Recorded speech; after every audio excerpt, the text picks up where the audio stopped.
চলে এলাম পরের ভ্লগ নিয়ে। মানে সেই দিন যেটা আপলোড করেছিলাম, মানে গত পরশু দিন অর্পিতার ছেলের মুখে ভাত, সেই দিনই আমরা গেছিলাম মুভি দেখতে। হঠাৎ করে প্ল্যান করলাম, মানে প্ল্যান হলো সবাই মিলে যে মুভি দেখা যাক। হ্যাঁ, ওই স্ত্রী 2 বেরিয়েছে না, সেই মুভিটাই দেখতে চলে গেলাম হঠাৎ করে।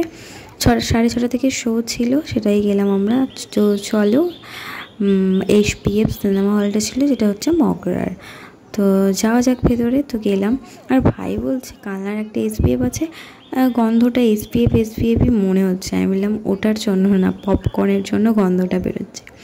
যাই হোক, এখানে টিকিট ফিকিট কিছু মনে দেখছিল সামনে, ওটা তো দেখতে পাইনি, জিজুরাই ছিল। তারপরেই আমি ঢুকতে ওটাই বলছি যে এটা পপকর্নেরই গন্ধ বেরোচ্ছে। তো যাই হোক, আমরা ঢুকে গেলাম SPF সিনেমা হলে স্ত্রী 2 দেখবো বলে।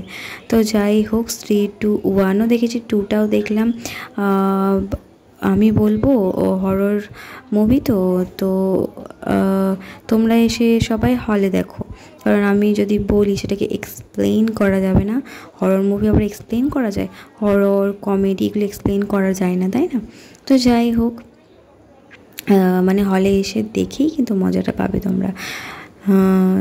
তারপর এই দেখো, এখানে আমাদের যেটা ম্যান্ডেটারি মেয়েদের জন্য ফটো ভিডিও, আমাদের ভ্লগের জন্য।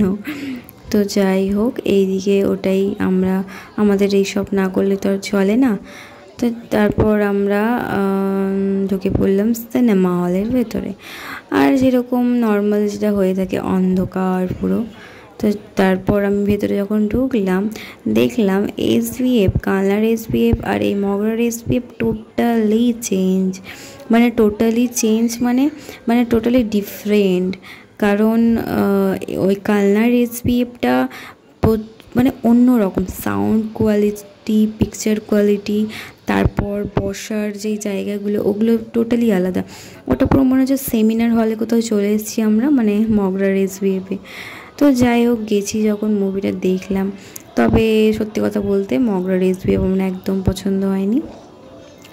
আর মুভিটার কথা যদি বলি, আমাদের মুভি দেখাও তো কমপ্লিট হয়ে গেল, দেখতেই পাচ্ছ। মুভির যদি দেখার কথা বলি, মুভিটা কিন্তু অ্যাভারেজ। হ্যাঁ, আমি তো বলবো অ্যাভারেজ। এবার যারা দেখেছো তারা কমেন্টে জানাও, যারা যাওনি দেখে আসো কমেন্টে জানাও। আর স্ত্রী 3 আসবে, সেটাও দেখতে যাব। তো যাই হোক, আর যদি তোমরা যারা দেখেছো আমার যদি কমেন্ট না করো, তোমাদের কিন্তু সার্কাটা আসবে কিন্তু তোমাদের বাড়িতে, খাটের নিচে দেখবে পড়ে আছে। তো যাই হোক, মানে ভূতের মুভি ভাবলাম যে হবে একটু ভয় ভয় টাইপের, কিন্তু অন্যরকম ভূত প্লাস কমেডি এরকম কিছু আছে, মিক্সচার। দেখে আসো, ভালো লাগবে। আমার তো অ্যাভারেজ লেগেছে। তারপর এই যে আমাদের কমপ্লিট হলো, তারপর আমরা বেরিয়ে পড়লাম। তখন 8টা কটা বাজে দেখাচ্ছি তোমাদের। এবার বাড়ি কিসে করে যাওয়া এটাও একটা চিন্তার ব্যাপার। তো বাড়ি তো আসিনি, দিদিদের বাড়ি গেছিলাম। আর এইদিকে ঘড়িতে বাজে এখন 8টা, এই যে তোমরা দেখতে পাচ্ছ কটা বাজে, 8:57 বাজে। হ্যাঁ, 8:57ই বাজে। তো যাই হোক, তারপর আমরা টুকটুক করে রওনা দিলাম বাড়িতে। আর এই দেখো, এখানে বাড়ি এসে আমাদের বার্থডে, এখানে সারপ্রাইজ করেছিল ছোট জিজু। হ্যাঁ, দিয়ের বার্থডে ছিল। আর ওই মাসি আর মেশোর, মানে আমার কোকোমার ছিল অ্যানিভার্সারি। তো যাই হোক, দুটো সেলিব্রেশন একসাথে, ডাবল ধামাকা, তাই না? তো যাই হোক, এইগুলো সবাই নিজের মতো করে, দিও ব্লগার মানুষ, ও ব্যস্ত মানে ভিডিও করতে, আমিও ব্যস্ত। যাই হোক, সবাই যে যার ব্যস্ত। পনিরা এইদিকে এই হ্যাপি বার্থডে লেখাগুলোকে সাজাচ্ছিল। যাই হোক, এগুলোকে, আর আমরা শুধু ভিডিও করে যাচ্ছি। আর আমি মনে মনে ভাবছি যে কখন মানে কেকটা কাটা হবে আর কখন কেকটা খাবো। আর এখানে দিদি তো বসেই বললো। যাই হোক, আর এখানে বার্থডে গার্ল রেডি হচ্ছে, খুব সুন্দর। দিন দিন তো আরও সুন্দরই হয়ে যাচ্ছে, বলার কিছুই নয়। আর বলে না যে যদি তুমি সুখী হও মন থেকে, যদি তুমি মেন্টালি ঠিকঠাক থাকো, হ্যাপি থাকো, তবে কিন্তু তোমার রূপটা কিন্তু চকচক করবে। হ্যাঁ, আর দিদি একদম সত্যি খুব লাকি যে দিদি এরকম মানে হাজব্যান্ড পেয়েছে, মানে জিজুর মতো একজনকে পেয়েছে। সত্যি বলছে, ভীষণ লাকি দিদি। তো যাই হোক, দেখে খুবই ভালো লাগে এরকম দেখতেও, মানে এরকম কাপলদের দেখতেও কিন্তু ভীষণ ভালো লাগে। ছোট দিদি বড় দিদি দুজনেই ভীষণ লাকি। অবশ্য আমিও লাকি, সেটা তোমাদের পরে শেয়ার করব। তো যাই হোক, এইদিকে দেখো কোকোমা কেকটা কাটবে। কোকোমা বলছে আমি তো ঠিক করে রেডি হলাম, তো কী আছে, সাদা মাটাই তো বেস্ট, তাই না? তারপরে এইখানে কোকোমা কেকটা কাটলো। আর সত্যি কথা বলতে কোকোমা খুব একদম সিম্পল মানুষ, সত্যি বলছি, মাটির মানুষ অ্যাকচুয়ালি, ভীষণ ভালো মানুষ। তো যাই হোক, এই দিকে দেখো আমরা সবাই আছি আর কেক টেক খেলাম। আমি বলছি কখন খাওয়াবে, 3টে জামাইকে আগে প্রথম খাওয়ালো, তারপর 3 মেয়ে। তো যাই হোক, তারপর কী বলে ওটা, দিদির পালা ছিল। আর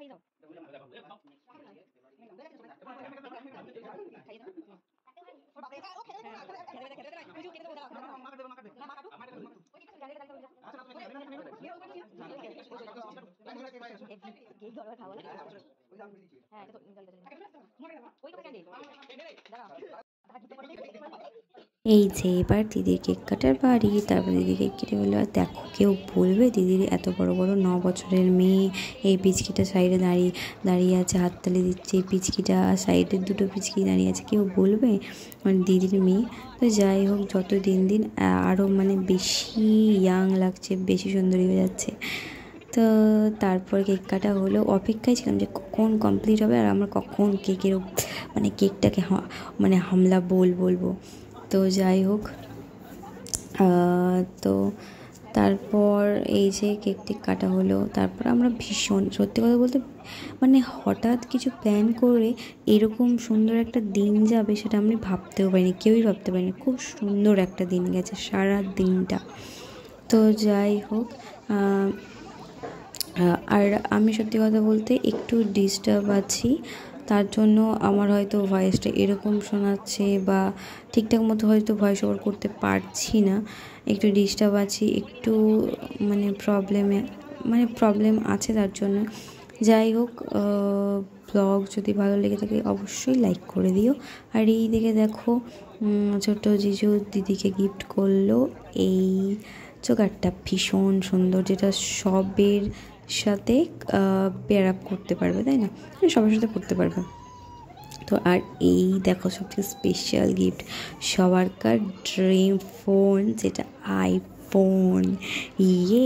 আমারই দেখে আনন্দ হচ্ছে যে দিদিকে গিফট করলো জিজু, আর জিজু তো ভীষণ খুশি, জিজু নিজেই খুশি যে গিফট করেছে দিদিকে। তো যাই হোক, এই যে আমাদের সবাই সেলফি নিচ্ছি প্রথম ফোনের, তারা আগেও নিয়েছে, তবে এটা ভিডিও করছিলাম, বললাম চলো নেওয়াই যাক। তো যাই হোক, এইদিকে কেক টেক খাচ্ছিলাম আমি, না খেলে কি হয়, যতই যাই হোক। আরে খেয়ে এত হেলদি হয়ে যাচ্ছি, হেলদি আর মোটা হয়ে যাচ্ছি। যাই হোক, আর এইদিকে সুভাষও সেম, মানে আমরা কম্পিটিশানে আছি। আর বনি যতই খাই তো একদমই মোটা হয় না, রোগাই হয়ে যায়। আর এদিকে দেখো কেকটাকে কেমন চটকে ফেলেছে একদম, সুভাষ আর বোনের মতো, মানে জাস্ট কিছু বলার নেই দুজনকে। তো যাই হোক, এরকমই থাকিস তোরা। আর আজকের ব্লগ কিন্তু এই পর্যন্ত। সারাদিন ভীষণ ভালো কেটেছে, সবার জন্য ভীষণ ভালো কেটেছে। সবাইকে থ্যাংক ইউ সো মাচ। আজকের মতো এই পর্যন্ত।